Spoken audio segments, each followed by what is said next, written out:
وہ الفاظ جو سیدنا مہر علی شاہ صاحب رحمۃ اللہ علیہ کے امکان خطا کے الفاظ کی تشریح میں بولے گئے، اور اس پر یہ کہا گیا کہ یہ تو 14 صدیوں میں کسی نے کہا ہی نہیں، اور یہ اتنا بڑا جرم ہے، اور یہ ہے اور وہ ہے۔ اس پر ابھی میں نے اکابر کے جو عربی دلائل ہیں عربی لٹریچر میں، وہ ابھی میں نے پیش کرنا شروع نہیں کیے، صرف میں تھوڑی تھوڑی جھلک پیش کر رہا ہوں۔ اس وقت خود ڈاکٹر طاہر القادری کو میں آئینہ دکھانا چاہتا ہوں۔ اگر کہیں دنیا کے کسی کونے میں، کسی ٹھنڈے دیش میں وہ دیکھ رہا ہے تو یہ دیکھے، یہ اس کی کتاب ہی میرے ہاتھ میں ہے، یہاں میں نے نہیں چھاپی۔ جلد نمبر 6 ہے سیرت الرسول صلی اللہ علیہ وسلم کی۔ اس کا جو 603 صفحہ ہے وہ بھی اوریجنل ہے، ہم نے اپنی طرف سے نہیں لگایا۔ اب اس میں یہ لکھا ہے کہ یہ کس کی تصنیف ہے۔ ظاہر ہے کہ ہم یہ عذر قبول نہیں کریں گے کہ بعض اسٹوڈنٹس نے لکھا تھا اور میں نے نظر ثانی نہیں کی تھی اور یہ ہو گیا تھا، تو ایسا تو یقیناً کوئی عذر پیش نہیں کیا جائے گا۔ باغ فدق کے مسئلے پر صفحہ نمبر 602 میں، لما مردت فاطمہ تو رضی اللہ تعالی عنہا اتاہا ابو بکر الصدیق رضی اللہ تعالی عنہ، کہ جب سیدہ طیبہ طاہرہ رضی اللہ تعالی عنہا رسول اکرم نور مجسم شفیع معظم صلی اللہ علیہ وسلم کے وصال کے بعد بیمار ہو گئیں، تو سیدنا صدیق اکبر رضی اللہ تعالی عنہ عیادت کے لیے تشریف لے گئے۔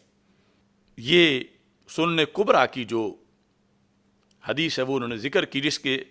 آخر میں یہ حتی رضیت، یہاں تک کہ سیدہ طیبہ رضی اللہ تعالی عنہ راضی ہو گئیں۔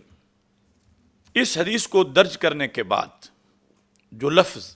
یہاں لکھے ہوئے ہیں، آپ کو وہ سکرین پہ بھی نظر آ رہے ہیں، لکھا ہے کہ درج بالا حدیث سے یہ واضح ہے کہ حضرت فاطمہ الزہرا رضی اللہ تعالی عنہا کو وقتی طور پر جو معمولی سی غلط فہمی ہوئی تھی، معمولی سی غلط فہمی ہوئی تھی، حضرت ابو بکر صدیق رضی اللہ تعالی عنہ جب ان کی عیادت کے لیے ان کے گھر گئے تو یہ معمولی سی غلط فہمی فوری طور پر دور ہو گئی۔ یہ کسی رافضی کا رد نہیں کر رہے، یعنی اس کا جواب دیں جس طرح پیر میر علی شاہ صاحب رحمۃ اللہ علیہ نے رد کے اندر وہ الفاظ لکھے، لیکن ایک مسئلے کی وضاحت ضرور پیش نظر ہے، اور یہاں حضرت فاطمہ رضی اللہ تعالی عنہا کی طرف نسبت خطا کی نہیں کی گئی، خطا سے بڑے لفظ کی گئی ہے۔ آج وہ حضرت صاحب بڑے حاجی ثناء اللہ بن کے امکان خطا کی بھی نفی کر رہے ہیں، اور تقریباً عقیدہ معصومیت تک پہنچ گئے ہیں سیدہ فاطمہ رضی اللہ تعالی عنہا کے لحاظ سے۔ وہ جو انہوں نے ایک نئی چیز گھڑی ہے حدیث کے لفظوں میں خیانت کر کے، اس کا مستقل ہم رد کریں گے انشاءاللہ۔ لیکن یہاں میرے وہ الفاظ جو کہ یعنی کے ساتھ تشریح تھی سیدنا مہر علی شاہ صاحب رحمۃ اللہ علیہ کے الفاظ کی، وہ لفظ ایسے ہیں کہ نبیوں کی شان کے لحاظ سے بھی بولے گئے ہیں، یعنی انبیاء علیہ السلام کی طرف بھی خطائے اجتہادی کی نسبت کی گئی ہے بالاتفاق مخصوص شرائط کے ساتھ اہل سنت و جماعت کے نزدیک۔ اور پھر وہ خطائے اجتہادی بھی وہ تھی کہ جو زائل ہو گئی، اور سریع الزوال جو اس کی قسم ہے کہ جب حدیث سنی تو وہ اجتہادی خطا جو تھی اس کے لحاظ سے کیا کہ سر تسلیم خم کر لیا۔ اب یہاں یہ سیدہ طیبہ رضی اللہ تعالی عنہا کے کھاتے میں غلط فہمی ڈال رہا ہے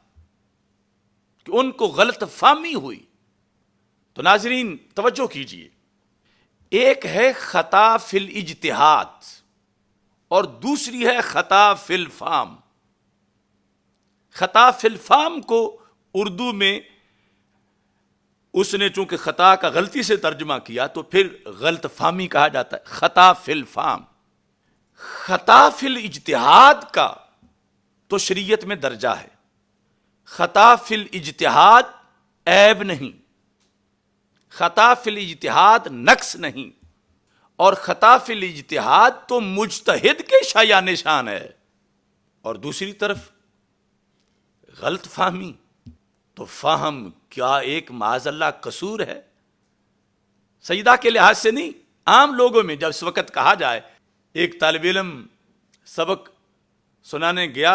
استاد نے اور پوچھا، اس نے جواب اور شروع کر دیا، تو جب استاد نے جھنجھوڑا تو کہتا مجھے غلط فہمی ہوئی ہے۔ کوئی کسی سے زائد پیسے مانگنے لگا تو اس نے کہا نہیں نہیں تم نے تو اتنے مانگنے تھے، یہ کیا کر، کہتا مجھے غلط فہمی ہوئی ہے۔ شرمندگی، عیب، نقص، اور یہ مجتہد کی طرف سے نہیں، یہ ہر ادنا سے ادنا بندہ اس کے شایع نشان بھی ہے غلط فہمی۔ اور ادھر خطائے اجتہادی جو کہ اللہ کے انبیاء علیہم السلام سے بھی شرائط کے ساتھ اس کا صدور شریعت میں مانا گیا، اس پر تو ان لوگوں نے گستاخی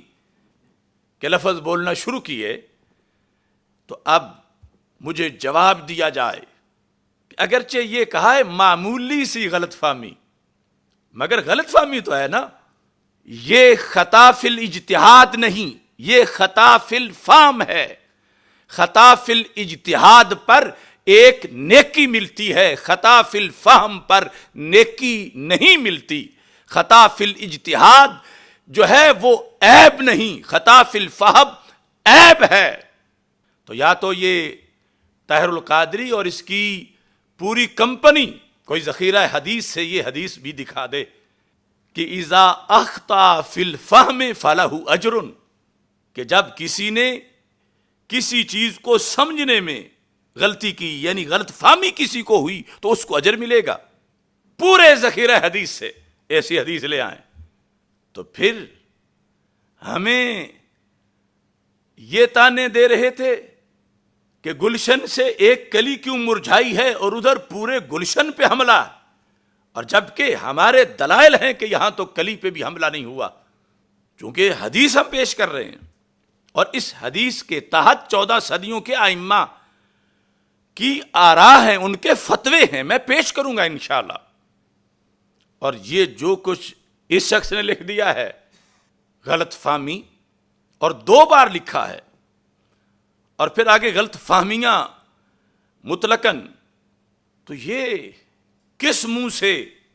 مجھ پہ اعتراض کر رہے ہیں؟ اور یہ سارا ٹولہ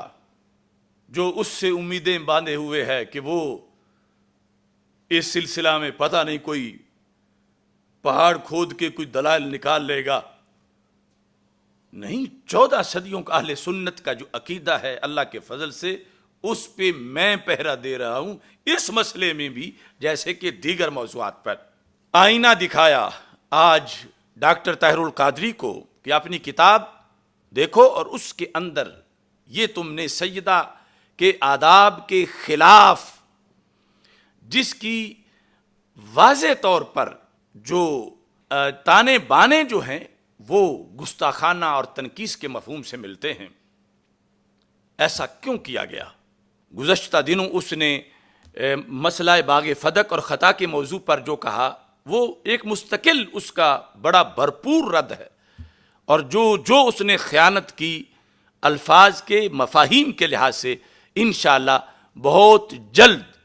وہ سامنے لائیں گے۔ بے گناہ بے خطا سیدہ زہرا طیبہ طاہرہ رضی اللہ تعالی عنہا